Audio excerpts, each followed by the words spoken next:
Breaking tonight, Senator Ted Cruz of Texas may be facing his very own Alamo as he and Donald Trump go all in over a prize that could finally decide who is the Republican nominee for president. Welcome to the Kelly File, everyone. I'm Megyn Kelly. The Cruz campaign firing up supporters in Indiana today with a big announcement, confirming that Senator Cruz has picked Carly Fiorina as his choice for a running mate. Today, I'm very proud and very humbled and honored to announce that I have accepted Senator Ted Cruz's offer as Vice President for the Republican nomination.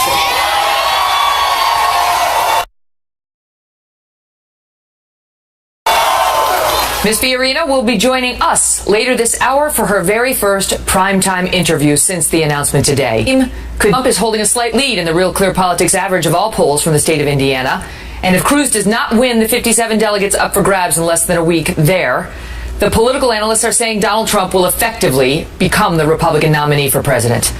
We're speaking tonight with former Romney campaign strategist Stuart Stevens and Trump advisor Senator Jeff Sessions. And we'll go live as well to Indiana and hear right from the voters when pollster Frank Luntz joins us with his focus group live. There they are. But first, let's speak with the man behind the Alamo analogy, who's Tom Bevan, co-founder and publisher of RealClearPolitics.com. Tom, good to see you. Why do you say that? Explain the stakes for Cruz in Indiana.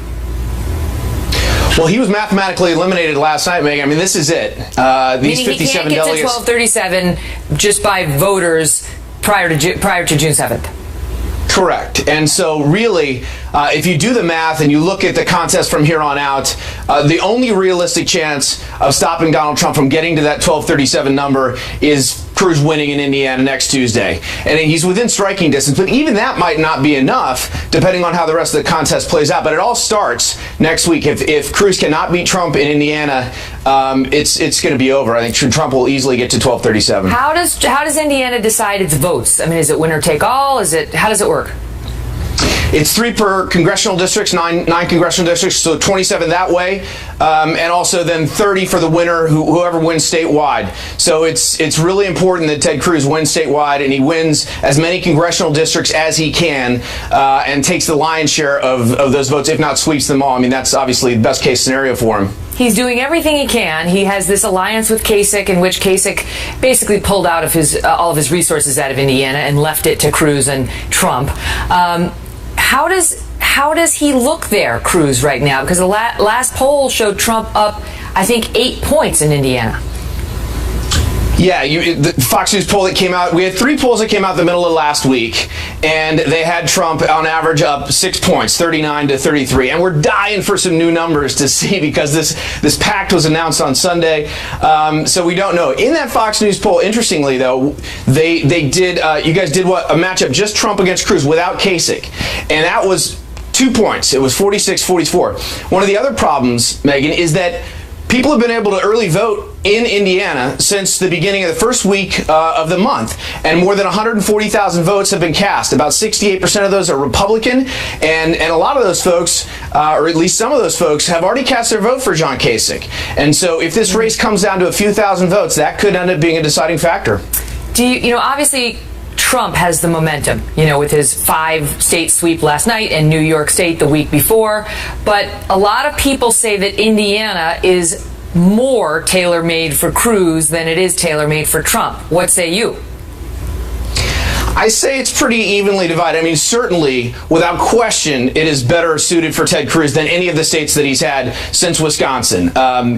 But even then, though, Trump he's splitting evangelicals in the state. Cruz is winning among the more conservative, self-identified, more conservative voters.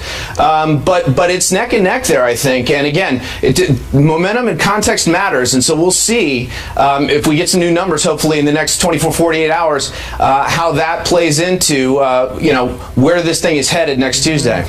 You got to check out RealClearPolitics.com, because it is like numbers. There they are. They put them together for you and they explain them. Great to see you, Tom.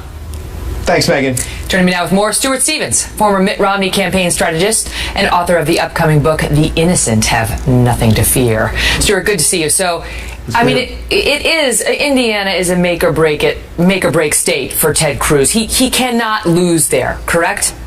I agree with that. I think psychologically it's important, numerically it's important. You put them together, and it's the big enchilada for him. So if you understand that, if the Never Trump movement understands that, and they are also motivated, what did they do to make Indiana like Wisconsin?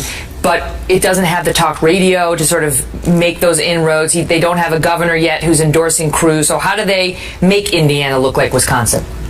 I think the question that I would try to pose is who best represents the values of Indiana? Who is someone you would vote for if they were running for governor of the state of Indiana? And to me, that matchup is something that Ted Cruz wins. I mean, he is just someone you could see more likely to win a Republican primary for governor in the state of Indiana than Donald Trump. I would try to localize it, to bring it back to who would make you most proud to represent our state. Mm-hmm. That to me, I think, is something that when it exists in these races, Donald Trump doesn't do as well in certain states. When it doesn't, when it's missing, it seems to play to his favor. It wasn't there in South Carolina. It was there in Iowa. You look at these states that just voted yesterday. These are states that you could pretty well imagine Donald Trump getting elected governor in pretty easily. I think that's less true for Indiana. But conversely, if he pulls out a win, if Trump can win in Indiana, I think it'll be significant. What do you make of the Trump we've been seeing over the past few days? Because originally the reports were Trump was going to be more presidential, and then, it was kind of like, I don't want to. I want to just be me. It's worked for me so far. And then last night he took a shot at Hillary Clinton, suggesting if she were a man, she'd have 5% in the polls, which has caused some controversy. Right. I think we should step out of politics and look at our experience in life. If all of us had a friend who was marrying a 69-year-old man, and there were a lot of things he didn't like about him, but he said he was going to change, I think our advice to that person would be, you better like what you're getting, because the odds that someone who's 69 years old is going to change is not great. Donald Trump's not going to change. He is who he is. You have to like what you're getting. And just the idea that you can get different advisors that can help him tactically. I think Paul Manafort's helped that campaign tremendously. But it appears to have been pushed off a little to the side. Well, campaign struggles. You have one culture that's existed inside that campaign. But he was the one who was trying to sort of get Trump in line. Like this, you can do this thing. And then Trump the campaign just said, that's not going to work for us. We're going to do what we've been doing. Those are the reports. Here's the push and the pull inside Trump world. They say, well, we've been successful because we're winning a Republican primary. That's true, you are winning a Republican primary, but you're getting crushed in a general election with the highest negatives recorded since we started tracking these things. Mm-hmm. That's not success. Britt Hume once told me that when you get older, your give a blank meter just changes. He didn't say blank, but you can fill it in. It just changes, and you get more honest, and you just, Anyway, Stuart, great to see you. Good to see you. Joining us with his thoughts on that, Republican Senator Jeff Sessions of Alabama, who is chair of the Trump National Security Advisory Team. Great to see you, Senator. So let's start with Stuart's last point, because I actually just looked into that. It is true that Trump has the highest negatives for a GOP frontrunner since the beginning of tracking, since they started tracking that kind of thing back in the 70s. So does he need to do something a little different at this point? Well, he's been himself, he's been frank, and his vote totals continue to rise. He had these tremendous victories carrying every county in 5 states. I don't think I've seen anything like that in many years in this kind of contested environment. Stuart's point is, with the Republicans, he's killing it, but you got to look at the general at this point. Well, he's been subjected to this incredible negative advertising for months and months and months, and it's really not working. He's getting stronger, and I think he'll continue to get stronger. And as the more people realize what he's doing, he's defending American working people. He's going to fix and fight back against unfair trade policies. He's going to make sure we have a foreign policy that serves the national interest. He's going to end illegal immigration. He's going to fix this border border, and he's going to protect American jobs. That's what people have been asking for. That's the kind of leadership they want. That's what the Republican establishment has refused to give. And so this next election is going to be a big deal. In Indiana, people are going to vote. Not politicians, not the establishment are going to decide who wins Indiana and who becomes the next president. Now, it's going to be the American people. He's doing pretty well right now. Trump had a big night here in the Northeast last night, a 5-state sweep with big margins. And today, Ted Cruz, who is not a dumb man, everyone can agree Ted Cruz is smart, announced a running mate. Now, he doesn't have the nomination yet, but he announced a running mate, Carly Fiorina, who's going to be here with us exclusively in a moment. What do you make of that move and the selection of Carly Fiorina? Well, I think it's very unusual and surprising, but I guess when you're behind and you're facing a critical election like Indiana, and you've got to maneuver with Kasich to try to beat Trump and block the people's choice so far, then this is, he's going to make a try. Maybe it's a desperate move, maybe it would work. It'll be decided by the people of Indiana. What do you think of her, though? I mean, it neutralizes, I'm guessing the thinking is she helps neutralize the gender history that would be made on the other side. Megyn, I don't know how to figure all of that. People have their own perspectives. I would just say that right now it does appear Trump is doing well in Indiana. It'll be a big election coming up next week, and we'll see how it comes out. Senator, great to see you. Thanks for being here. Thank you. So the folks that could decide it all, as you may have gathered, are the voters in Indiana. And up next, we will go live to Indianapolis, where Frank Luntz will poll those voters. There they are, on what they're going to do next Tuesday. Plus, new reports suggest that Senator Marco Rubio may play a surprise role before this is all done. And Dana Perino and Chris Steyerwalt are here on that. And then, Carly Fiorina was the big story today. There she is live, and we'll have her in moments for a primetime exclusive. Stay tuned. She is someone you can be confident in if the occasion should arise to be commander-in-chief and keep this country safe.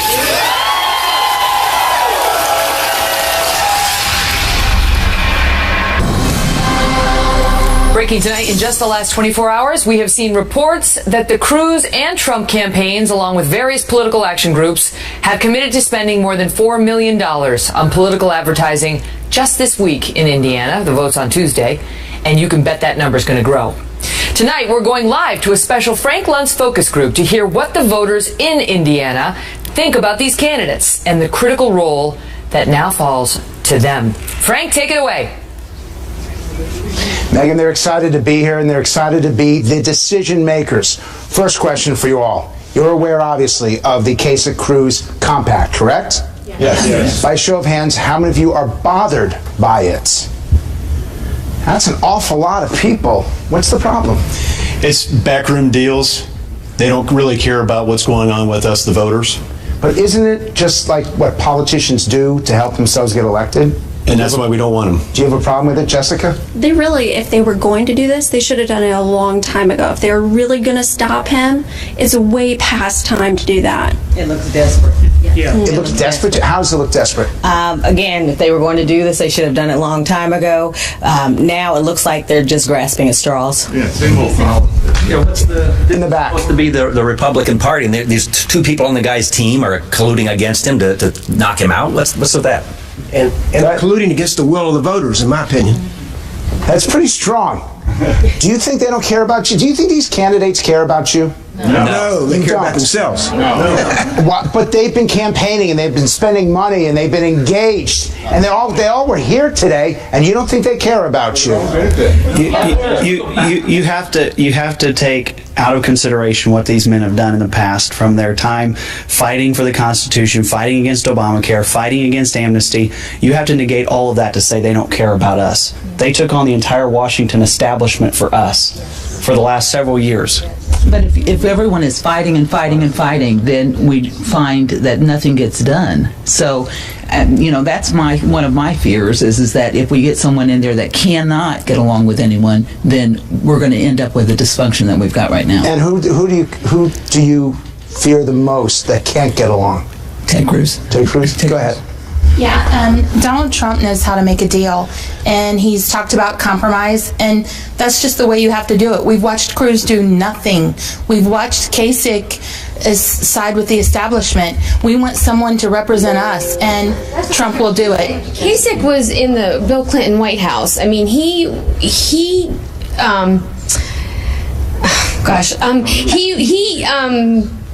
as a member of Congress. As a member of Congress, he balanced the budget under Bill Clinton. They were in a $5 billion surplus. That's something that Cruz has not done. He has not worked with Obama. In Ohio, as governor, he has dropped unemployment. Okay, we're not doing a campaign commercial here. No, but he Parker, can how work old are with you? bipartisan. I'm 19 years old. You're 19, so this is your first vote. It is. Who are you going to cast it for? I'm for Ted Cruz. Why? Because I feel like he's the most consistently conservative candidate out of the whole group. And So for you, it's just ideology. Yeah. He is the only constitutional conservative You running. you shouldn't go with anyone else. Say it again. He is the only constitutional conservative running. So I'm going to ask you, by a whole group of you, all of you, who have changed your minds in the last 2 weeks? Because that tells us where things are going. Where'd you go from? I switched from Kasich being my number one to probably leaning to Trump because Kasich decided not to come to Indiana campaign as though we're not important.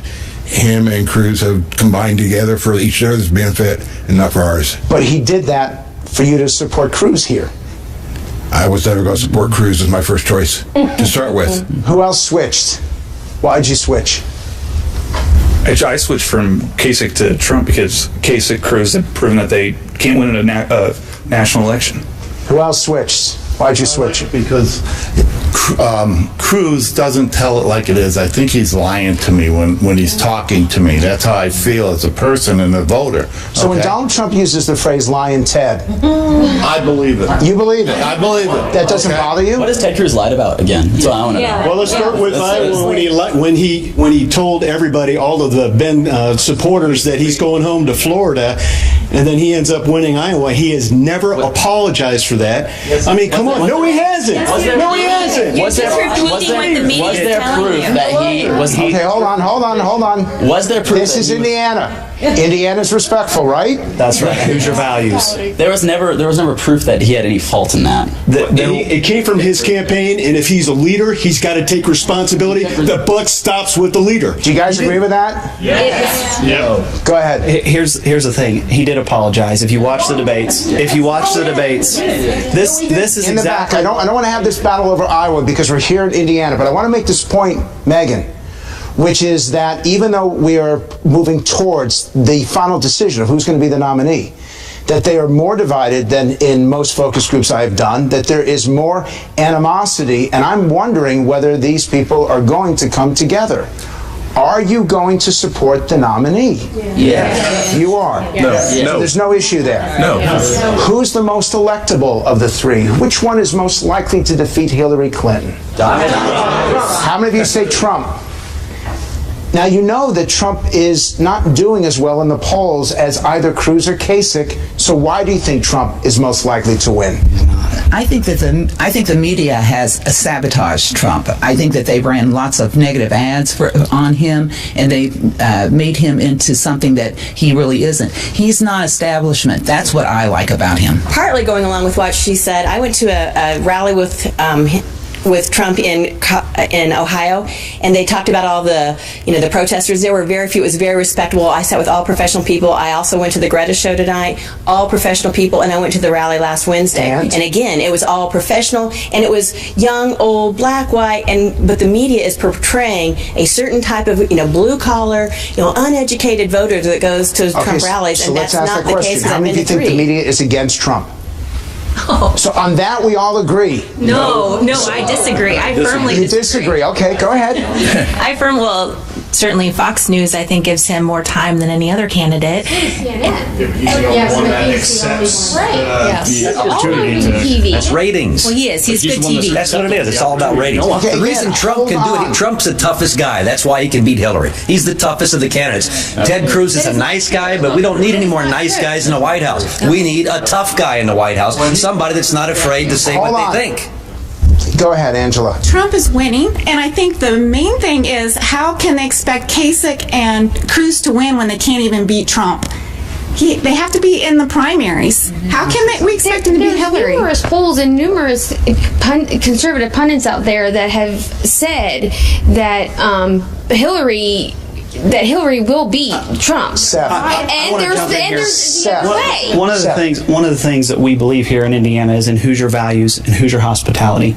At the end of the day, we're all going to walk out of this room, and we've got to decide what we're going to do with ourselves, whether we're going to walk out as friends or enemies. We're fighting against the same people. That's why I love Cruz. He recognizes that. Absolutely. Okay, so Carly Fiorina is coming up. Yes. I want a word or phrase to describe her. Inexperienced. Fierce. Tough. Irrelevant. Accomplished. Sharp. Strong. Outsourcer. Brilliant. Who's got a favorable impression of her? So most of you, would you like her to be the VP? Yes. No. Yes. How many of you would like her to be the VP? Absolutely. Tell me why, very quickly. I think she's a consistent conservative, and I think she's a fighter, and I think she will be able to take down a lot of Hillary Clinton's attacks as well as Donald Trump's attacks. And Rebecca. I like her because it seemed like she really had her finger on what was going on in the Middle East, and whenever they brought up any kind of any talking points, she knew what was going on. Final question, how many of you believe that the Republican nominee is going to defeat Hillary Clinton in the fall? Raise your hands. And who believes Hillary Clinton is going to be the next president? So clearly most of you aren't reading the polls today.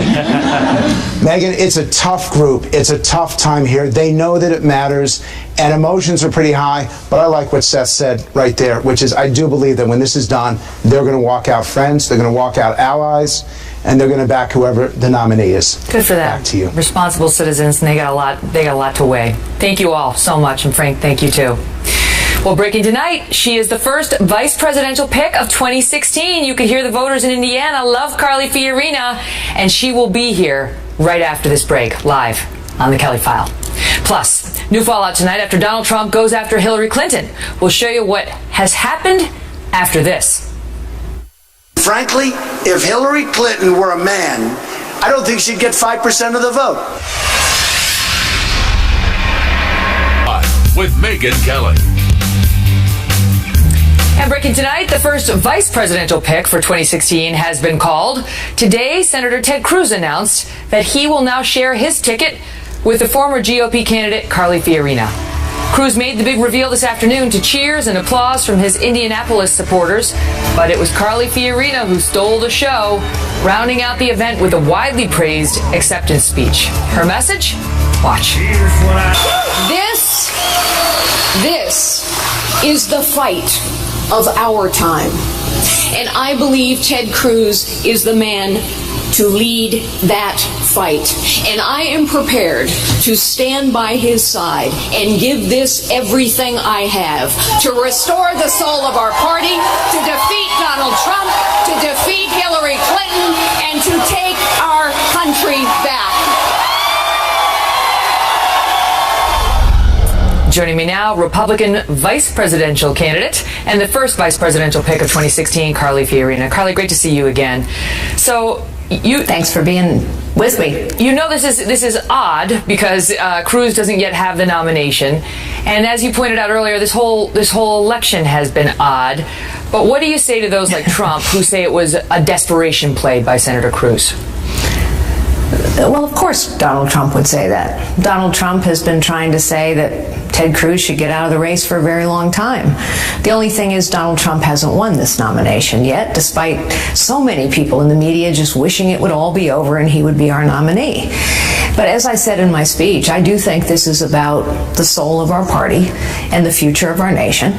Donald Trump and Hillary Clinton are virtually indistinguishable in their positions. They are virtually indistinguishable in the fact that they have always been insiders to this corrupt system of crony capitalism and selling access and influence. And he cannot be our nominee. And if he were to be our nominee, Hillary Clinton would be our president. And that is a future that I'm not prepared to lay by and allow to have happen. You know that the polls show, including last night, that some 70% of voters in these states say the one who goes into that convention with the most votes and the most delegates should be the nominee, even if he doesn't have a majority. What are they missing? Well, Well, first of all, I would say that a majority of Republican voters don't want Donald Trump to be their nominee. And 1,237 delegates represents the majority of the delegates in that convention. So if you can't win 1,237 delegates, then you don't have the majority of your party and you can't win. Of course, as for John Kasich, you can't lose 49 out of 50 times and win. But Ted Cruz has beaten Donald Trump many times. Donald Trump had a good night last night. Absolutely. He had a good night the week before. Absolutely. But this isn't over until someone reaches 1,237. And Donald Trump hasn't. And no, close doesn't count. And I believe Ted Cruz will be our nominee. How can he be the nominee when the party is not coalescing behind him either? You know, you look at the numbers here in the Northeast primaries last night, and he failed to break 25% in these states. So his critics say even if they don't love Trump, Cruz isn't getting the party either. Well, you know, actually, the party is unifying behind Cruz. If you look at the endorsements that he has received, I think there will be more endorsements coming. I mean, if you have the endorsements of everyone from Mike Lee and Scott Walker to Jeb Bush and Lindsey Graham, that's a pretty broad spectrum of the Republican Party.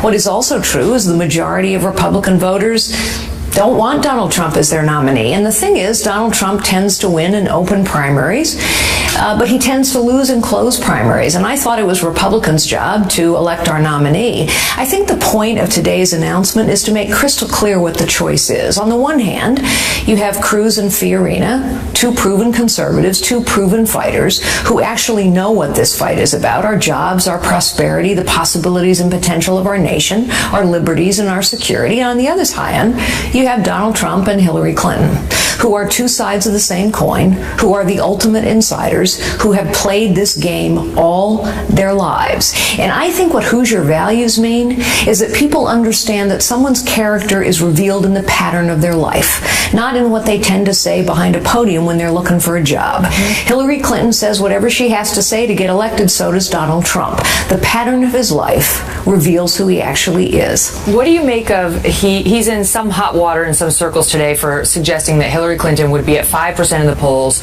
if she were a man. You know, you were famously on the receiving end of a comment Donald Trump made. As were you. Both of which got him in some trouble, you could make the argument, in the polls or with some voters. So what do you make of that comment today, or last night, that he made about Hillary? Well, you know, I think that Donald Trump, honestly, has trouble with strong people who stand up to him, whether they are men or women. And I mentioned that someone's character is revealed in the pattern of their life. So I, for example, think that when we had a terrorist attack in Brussels and Donald Trump immediately pivoted to attacking Heidi Cruz, that reveals his character, and he cannot be our nominee.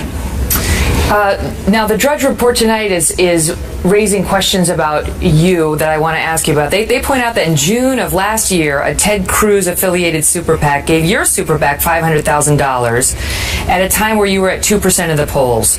Do you know why that happened? They're suggesting something strange was going on there.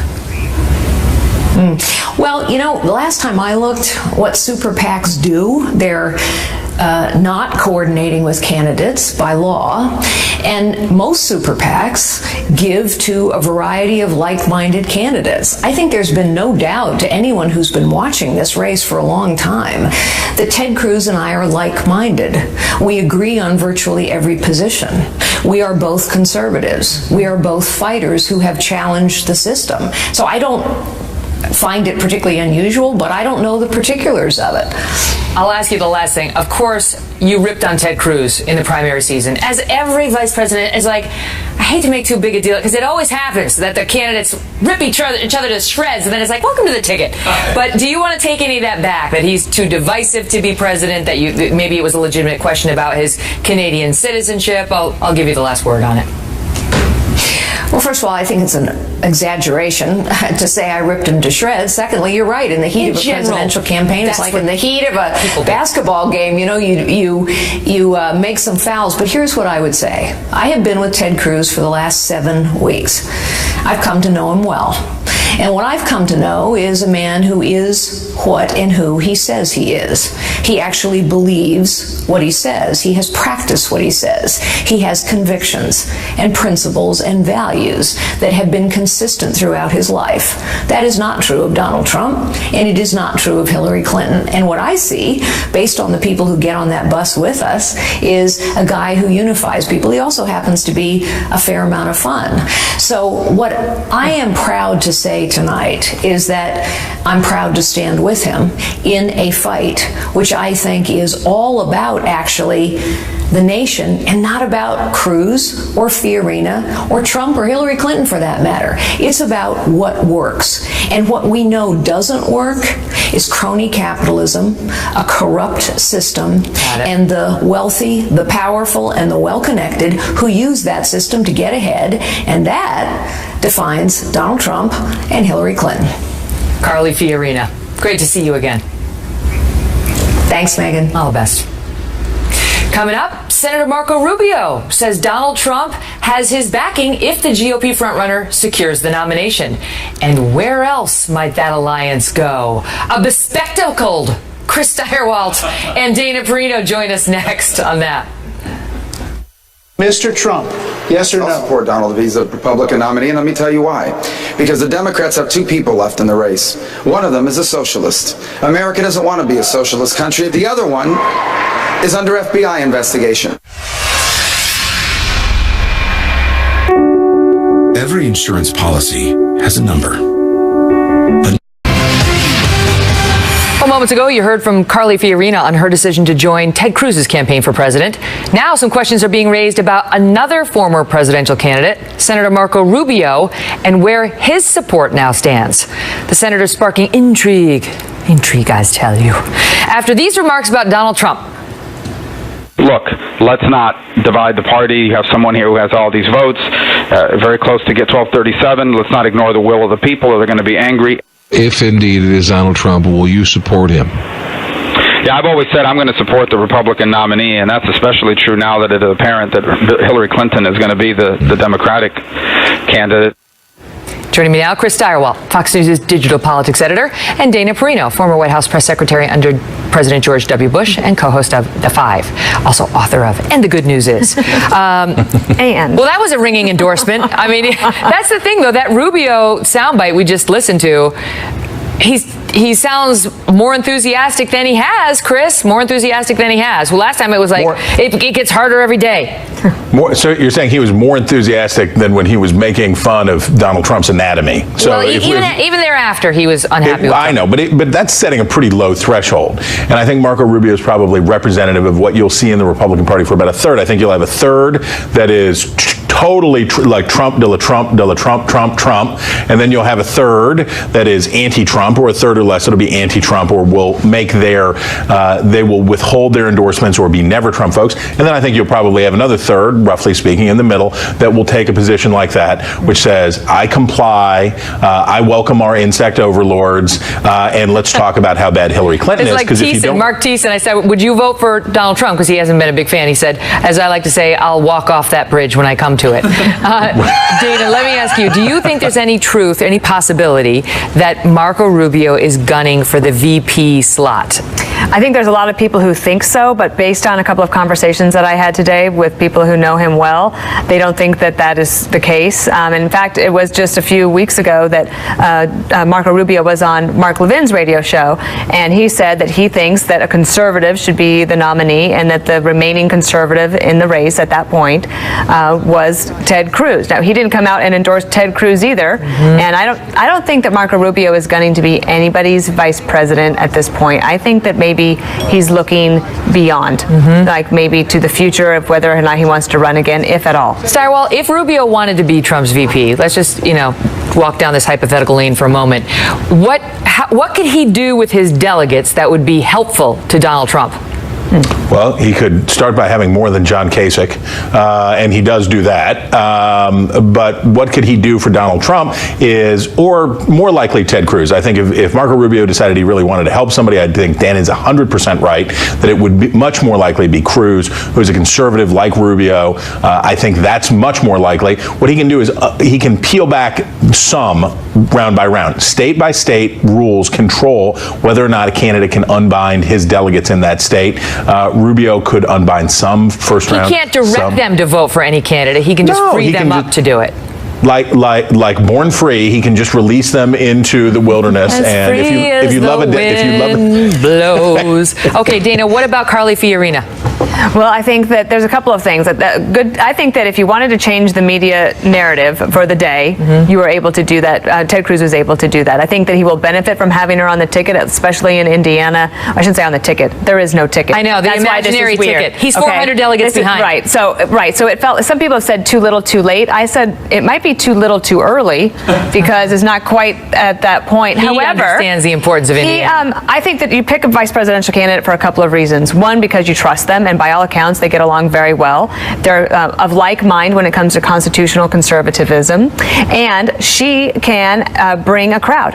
I also think that he thinks that she can govern, and that's a really important pick. Like he was right, Ted Cruz, when he said it's the most solemn decision that you make as a president.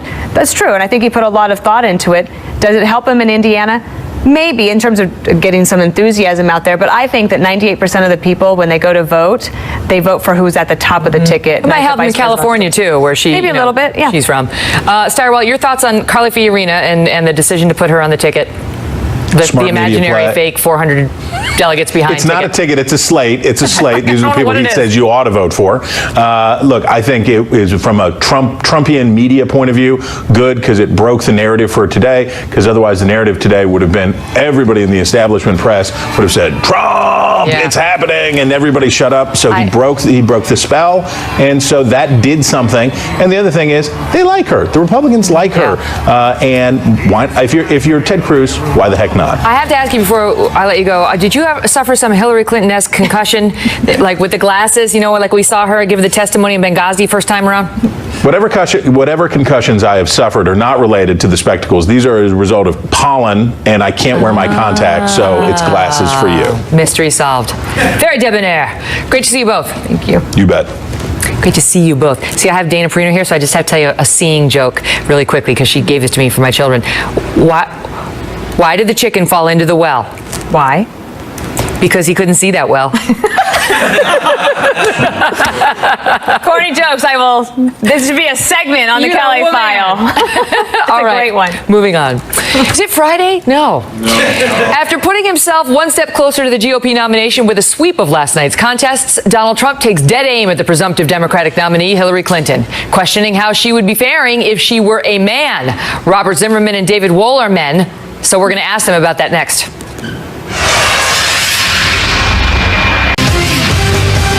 Frankly, if Hillary Clinton were a man, I don't think she'd get 5% of the vote.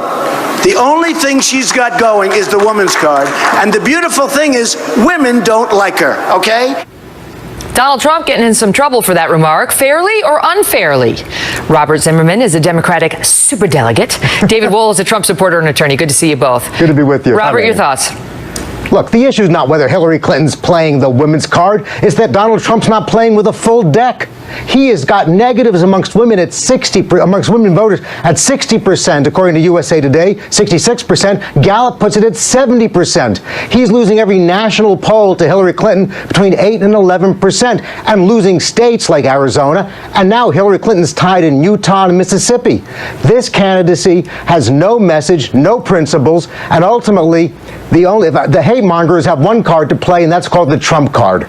David? Well, let's talk about what he said, Robert. I mean, Hillary Clinton's unfavorables have skyrocketed over last year. They're nearly 50% now among women. You have this email server scandal hovering over her head, dozens of FBI agents investigating that, a potential criminal indictment coming down the pike. We don't know for sure, but that's going on. Classic Clinton scandal. And despite that, she just mopped the floor with Bernie Sanders. She's doing very well. Now, it's safe to say, anecdotally speaking, that she's benefiting benefiting from the novelty of being the first female presidential candidate. That's all that Trump is saying. Being the most qualified candidate ever to run for president? How can you argue with that?